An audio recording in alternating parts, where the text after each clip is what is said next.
Jim Moore is the author of 6 collections of poetry, including Lightning at Dinner, The Freedom of History, and The Long Experience of Love.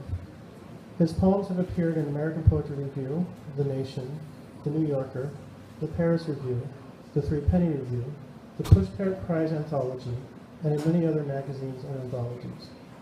Moore has received numerous awards and fellowships from the Bush Foundation, the Loft, the McKnight Foundation, and the Minnesota State Arts Board. He teaches at Hamline University in St. Paul, Minnesota, and at the Colorado College in Colorado Springs, as well as online through the University of Minnesota Split Rock Arts Program. He is married to the photographer Joanne Verberg. They live in St. Paul, Minnesota, and Spoleto, Italy. Please welcome Jim.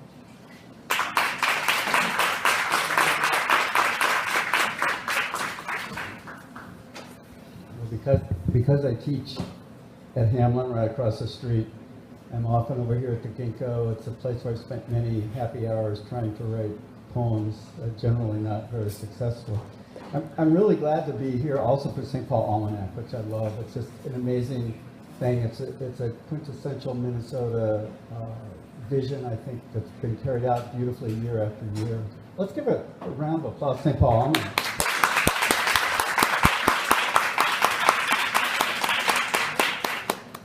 All right.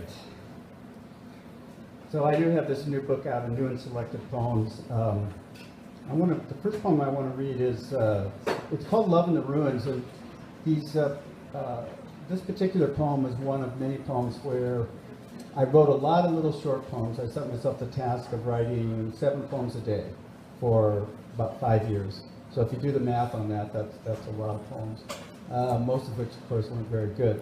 But then I would take them and combine them in various sequences in various ways, and this is an example of one of those poems. Love in the Ruins, 1. I remember my mother toward the end, folding the tablecloth after dinner, so carefully, as if it were the flag of a country that no longer existed, but once had ruled the world. 2. 7 a.m. and the barefoot man leaves his lover's house to go back to his basement room across the alley. I nod hello, continuing to pick the first small daffodils, which just yesterday began to bloom. 3. Helicopter flies overhead, reminding me of that old war, where one friend lost his life, one his mind, and one came back happy to be missing only an unnecessary finger. 4.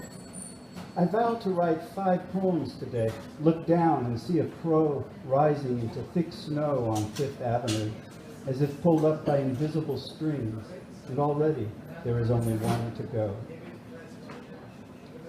5. Survived another winter, my black stocking cap, my mismatched gloves, my suspicious, chilly heart. It's hard to write poems in Minnesota without writing about winter. I mean, what are you going to do? 6 months of the year, I mean. Well, here's one about spring, more or less. Epitaph. He stole for Scythia, he lived for love, he never got caught. That's going to go on my tombstone.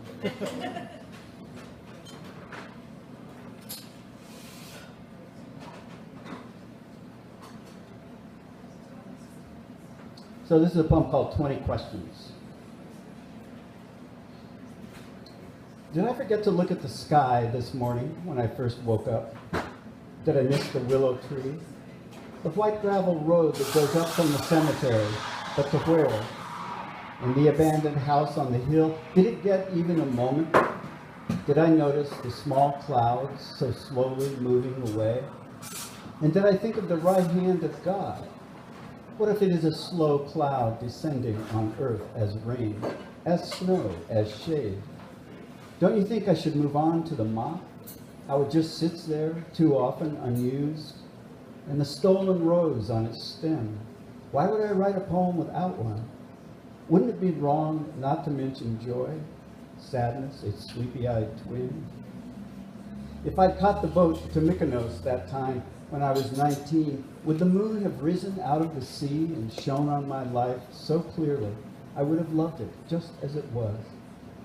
Is the boat still in the harbor, pointing in the direction of the open sea? Am I still 19, going in or going out? Can I let the tide make of me what it must? Did I already ask that?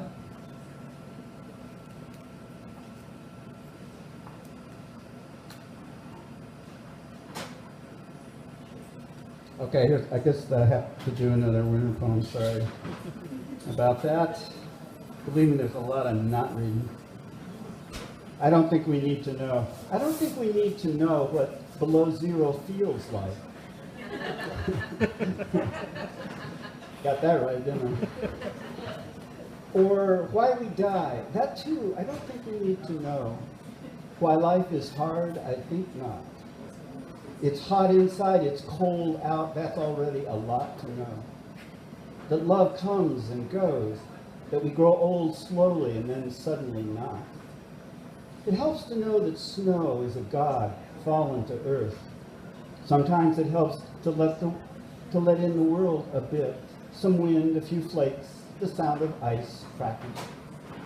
Stars, for reason we'll never know, help show us who on earth we are and how to bear it here, and how far away we are from knowing why we are small.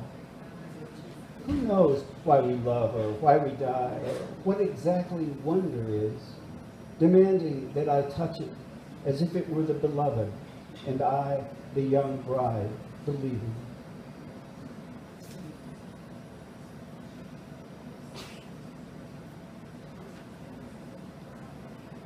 I always like to put specific times into poem, you know, like a specific hour. Somehow it makes me feel more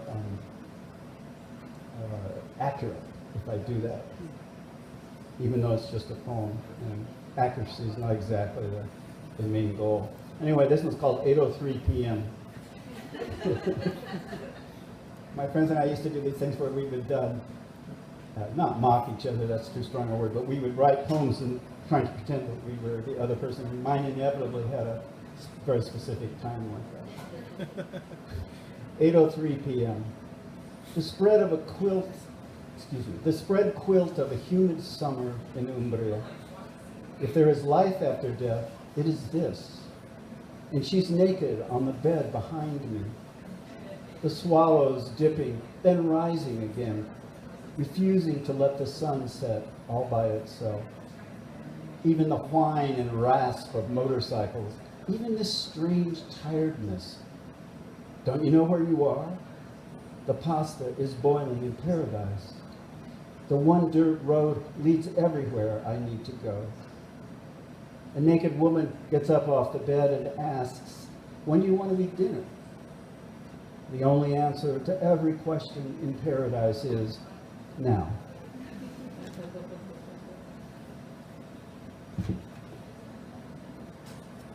All right. Teaching the dog not to nip. Do you think it's easy not biting the one you love? Try loving someone so much your mouth is only at home in the place where your teeth meet the flesh of your beloved. Try not tasting the flesh, not taking in your mouth the beloved, not going all the way. Well, we're getting close to Thanksgiving here, so.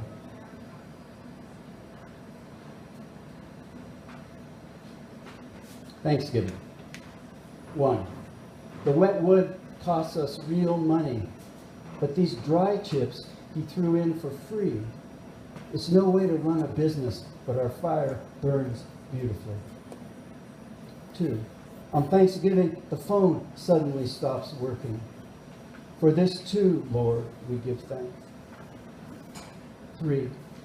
Giant pines in November sunlight, sitting inside their shadows. What is death to me? 4.